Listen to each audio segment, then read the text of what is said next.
Part 1. Part 1. You will hear a conversation between Harry and Andrea, two students who have just finished their final exams. First, you have some time to look at questions 1 to 5.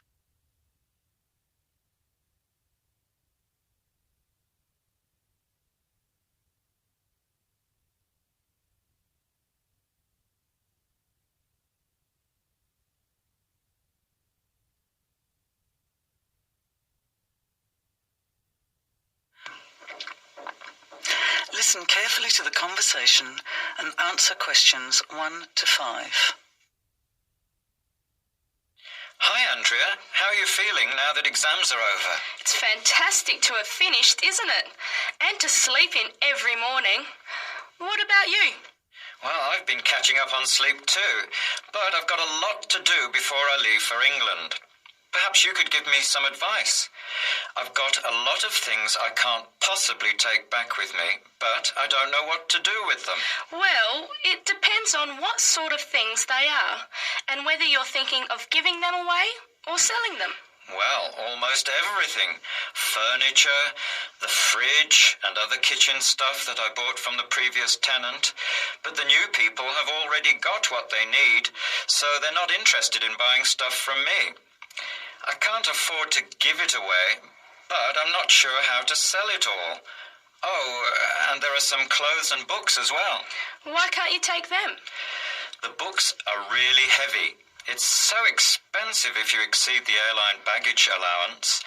And the clothes just won't all fit in my suitcase. It's amazing how much stuff I've accumulated since I've been here. Anyway, I don't think I'll need as many summer clothes in England as I have here in Australia. I see. Well, there are several alternatives. First of all, you could put up notices around the university about the books. You know, on the notice boards in the Student Union building and in the economics department. Anywhere second and third year students will see them. People are always keen to buy cheap textbooks. Okay, what should I say on the notices? Just put the titles, authors, and price you want, your name of course, and maybe put your phone number on those little tear-off tags. That's a good idea. And what about the furniture? You could try doing the same thing, but usually students are away all summer, so they don't want to buy furniture now. Another place to try might be a second-hand shop. Someone from the shop will usually come around and give you a free quote, and then you can decide. But you don't usually get much money for that sort of stuff. Before you hear the rest of the conversation, you have some time to look at questions 6 to 10.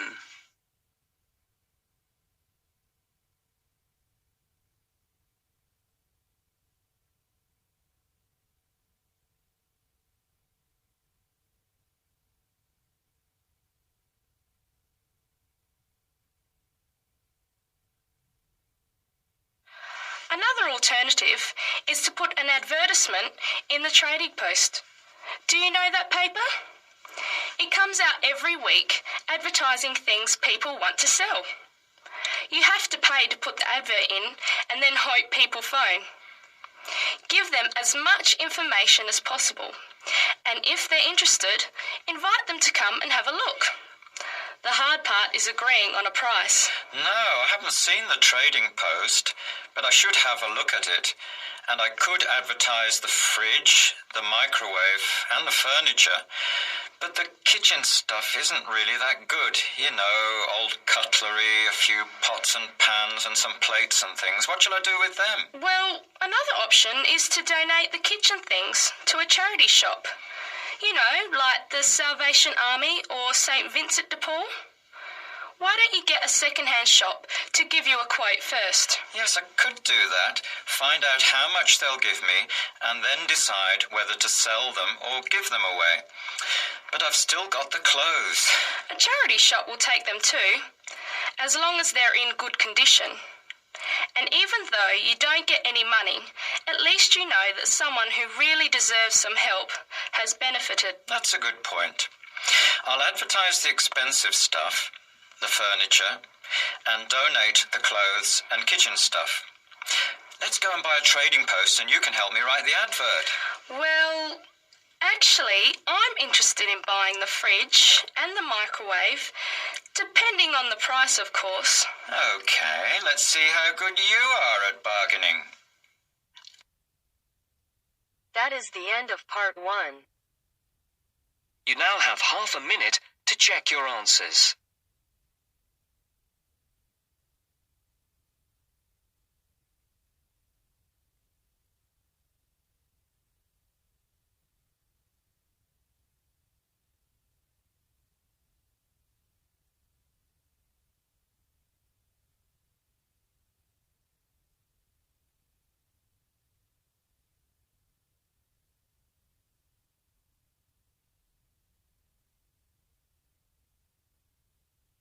Now turns to part 2. Part 2. First, you have some time to look at questions 11 to 17.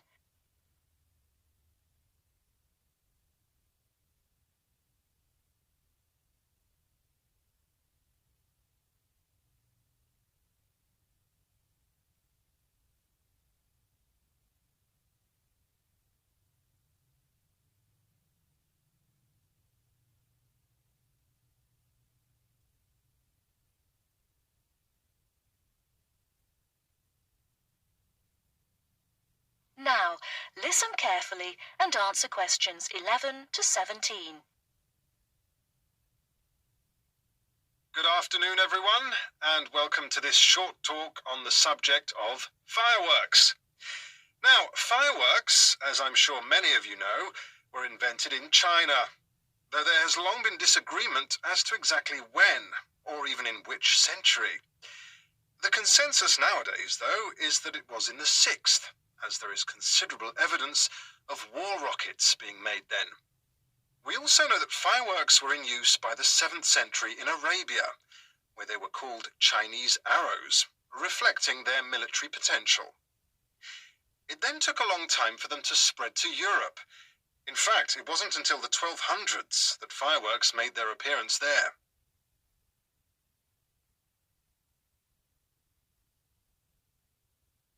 The basic ingredients of fireworks have changed little to this day. Their explosive capacity comes mainly from black powder, also known as gunpowder, which is produced from a mixture of charcoal, sulfur, and potassium nitrate. A modern aerial firework, the kind used nowadays in big public displays, not the small rocket type that you might remember from your childhood, is normally made in the form of a shell, often a sphere about the size of a peach. Inside the shell are a number of stars, surrounded by black powder, and running through the center of the round shell is a charge that makes the firework explode when it reaches the desired altitude. This is known as the bursting charge. When this explodes, it ignites the outside of the stars, which begin to burn with bright showers of sparks. Since the explosion throws the stars in all directions, you get the huge sphere of sparkling light that is so familiar at firework displays. A shell of this kind is launched from a 75mm diameter mortar, which in some ways resembles the type used by the military. The mortar is a steel, or increasingly for safety reasons, shatterproof plastic pipe. This is likely to be 500mm long and sealed at one end. The other end is aimed at the sky, and at the bottom of the pipe, below the shell, is placed a cylinder containing black powder. This has a long fuse, which projects out of the tube. When this is lit, it quickly burns down to the lifting charge, which explodes to launch the shell. In so doing, it also lights the shell's fuse. The shell's fuse burns while the shell rises to its correct altitude and then ignites the bursting charge so it explodes. Before you hear the rest of the talk, you have some time to look at questions 18 to 20.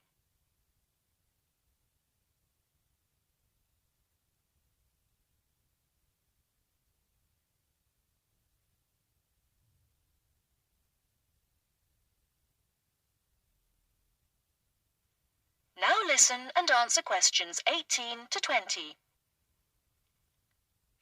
More complicated shells are divided into sections and burst in 2 or 3 phases. Shells like this are called multi-break shells. They may contain stars of different colours and compositions to create softer or brighter light, more or less sparks, etc. Some shells contain explosives designed to crackle in the sky, or whistles that explode outward with the stars. The sections of a multi-break shell are ignited by different fuses, and the bursting of one section ignites the next. The shells must be assembled in such a way that each section explodes in sequence to produce a distinct, separate effect. The pattern that an aerial shell paints in the sky depends on the arrangement of stars inside the shell. For example, if the stars are equally spaced in a circle, with black powder inside the circle, you will see an aerial display of smaller star explosions equally spaced in a circle. To create a specific figure in the sky, for instance, a heart shape, you create an outline of the figure in stars inside the shell. Then you place explosive charges inside those stars to blow them outward into the shape of a large heart. Each charge has to be ignited at exactly the right time, or the whole thing is spoiled. Many other shapes have particular names, like the willow. This is formed by stars that fall in the shape of willow tree branches, spreading a little to the side and then downwards. The high charcoal composition of the stars makes them long burning, so they may even stay visible until they hit the ground. The ring shell is fairly basic. It is produced by stars exploding outwards to produce a symmetrical ring of coloured lights. More complex is the pattern created by the palm, which contains large comets or charges in the shape of a solid cylinder. These travel outwards, explode, and then curve downwards, like the limbs of a palm tree. The serpentine, the last one for now, is different again. When this one bursts, it sends small tubes of incendiaries scattering outwards in random paths, which may culminate in exploding stars. It can be quite spectacular. That is the end of part 2. You now have half a minute to check your answers.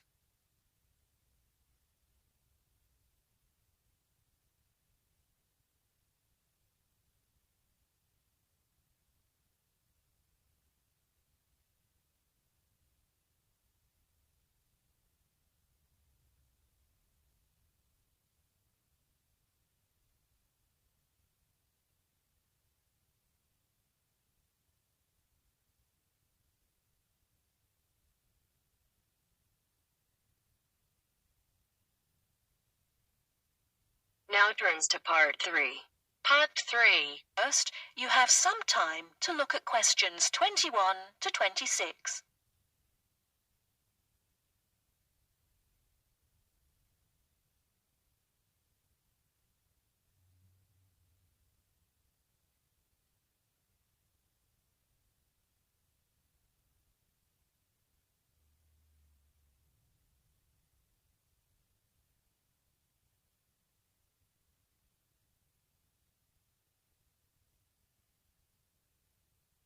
Now listen carefully and answer questions 21 to 26. Good evening, and welcome to this month's Observatory Club lecture. I'm Donald Mackey, and I'm here to talk to you about the solar eclipse in history. 1,000 years ago, a total eclipse of the sun was a terrifying religious experience. But these days, an eclipse is more likely to be viewed as a tourist attraction than as a scientific or spiritual event. People will travel literally miles to be in the right place at the right time to get the best view of their eclipse. Well, what exactly causes a solar eclipse? When the world goes dark for a few minutes in the middle of the day. Scientifically speaking, the dark spot itself is easy to explain. It is the shadow of the moon streaking across the earth. This happens every year or two, each time along a different and, to all intents and purposes, a seemingly random piece of the globe. In the past, people often interpreted an eclipse as a danger signal heralding disaster, and in fact, the Chinese were so disturbed by these events that they included among their gods one whose job was to prevent eclipses. But whether or not you are superstitious or take a purely scientific view, our earthly eclipses are special in three ways. Firstly, there can be no doubt that they are very beautiful. It's as if a deep blue curtain had fallen over the daytime sky as the sun becomes a black void surrounded by the glow of its outer atmosphere. But beyond this, total eclipses possess a second, more compelling beauty in the eyes of us scientists, for they offer a unique opportunity for research. Only during an eclipse can we study the corona and other dim things that are normally lost in the sun's glare. And thirdly, they are rare. Even though an eclipse of the sun occurs somewhere on Earth every year or two, if you sit in your garden and wait, it will take 375 years on average for one to come to you. If the moon were any larger, eclipses would become a monthly bore. If it were smaller, they simply would not be possible. The ancient Babylonian priests, who spent a fair bit of time staring at the sky, had already noted that there was an 18-year pattern in their recurrence, but they didn't have the mathematics to predict an eclipse accurately. Before you hear the rest of the talk, you have some time to look at questions 27 to 30.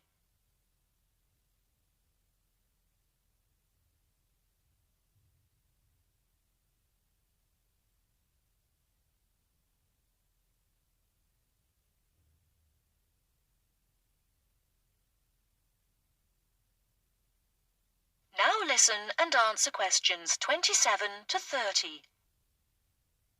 It was Edmund Halley, the English astronomer, who knew his maths well enough to predict the return of the comet, which incidentally bears his name, and in 1715 he became the first person to make an accurate eclipse prediction.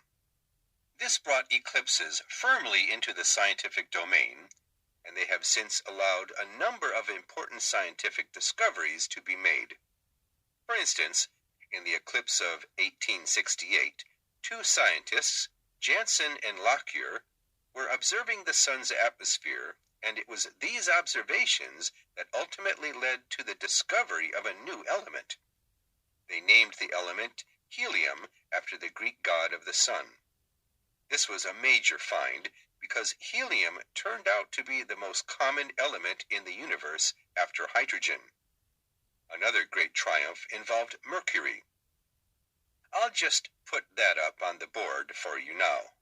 See, there's Mercury, the planet closest to the sun. Then there's Venus, Earth, etc.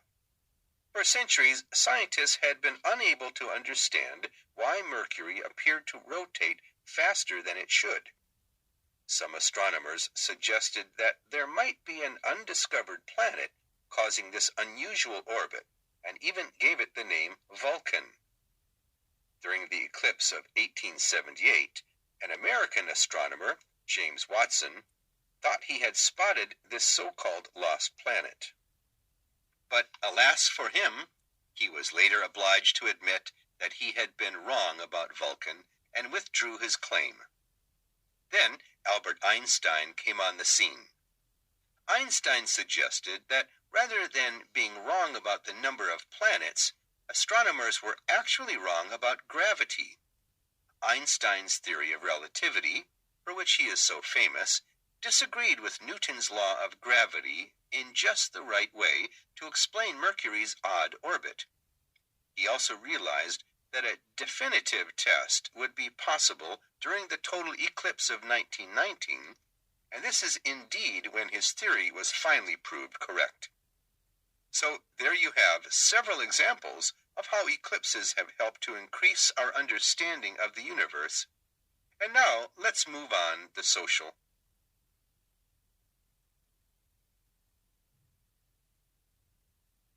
That is the end of part 3.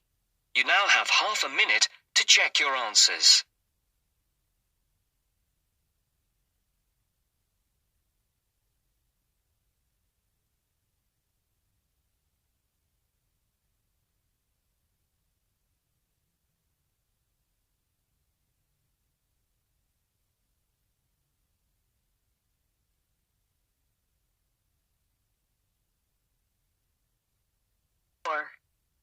Part 4. You are going to hear a lecture about dorm rooms. First, you have some time to look at questions 31 to 40.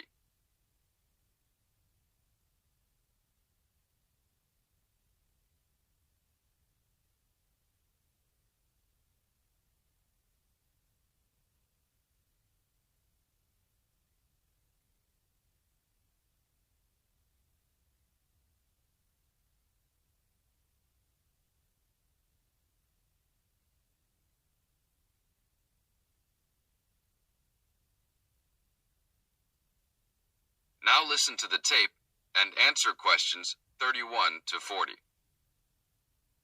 Welcome to your new home for the upcoming year. These dorm rooms are among the best in the nation and are the newest ones at this school. So I hope you will all learn to appreciate them and take good care of all the facilities here. I am Gina, and I will be residential advisor in this building for the year. Today I am going to tell you about some of the programs and facilities that are available to you. I will also be telling you the rules that everyone is expected to abide by. I will be asking you to give me your full attention for the next few minutes. I will first tell you about the facilities that are available to you. The dining facility is located on the first floor of the building. It is open 7 days a week from 7 a.m. to midnight. All the food offered to students is freshly made every day, and my own opinion is that the food is actually quite good. Feel free to come and grab a banana for breakfast or sit down with a group of friends for dinner.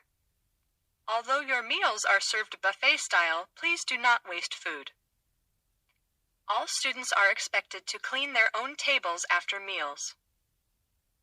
In the basement of this building, there is a gym and recreational hall. The gym has workout equipment such as treadmills and weight sets. In the recreational hall, there are ping pong tables and a pool table for student use. You must sign in when using this equipment, and you will be held responsible for any damages or losses. The gym and recreational hall are open daily from 10 a.m. to 10 p.m. There is a kitchen located on the second floor of this building. Your dorm key will open this door. Inside there is a refrigerator, a microwave, an oven, and a stove. This room is open 24 hours a day, 7 days a week. If you decide to cook a meal, please be considerate to all the students and clean up after yourself. You can use some food in here, but please do not make a mess. Some students do end up having their food eaten from the fridge, so be careful. Don't leave anything that looks like it tastes really good. Do not leave pots and pans lying around in the kitchen. Please store these in your room. There are many programs being sponsored by our building this year. One of the most popular is our Saturday morning outings. In the past years, these trips have included going fishing, hiking, cycling, ice skating, and even going to the beach. There will be a listing of scheduled events coming out soon. The university sponsors these trips, so transportation will be provided. However, there are usually some costs associated, though they are usually minimal. Our building also has a volleyball team. All students who live in this building are welcome to join. Last year we won first place in the dorm league. Please sign up at the front desk if you are interested as soon as possible, as there are only 20 spaces available based on a first-come, first-served rule. The last things I want to talk about are the rules of our building. I know rules can be boring, but they are necessary to ensure the welfare of everyone living here. First, noise levels must be kept to a minimum after 11 p.m. Many students have early classes, so for those of you that have the luxury of sleeping until 10, please don't stay up late making lots of noise. Secondly, all visitors must sign in at the front door. Even if you have friends that are regular visitors, they must still always sign in. This rule is to prevent theft and robbery from occurring. Thirdly, alcohol and drugs are not permitted in this dorm in any place or at any time. Lastly, just be safe and have a great time. University is the greatest time of your life, so make the most of it. Thank you all for your attention. That is the end of part 4. You now have half a minute to check your answers.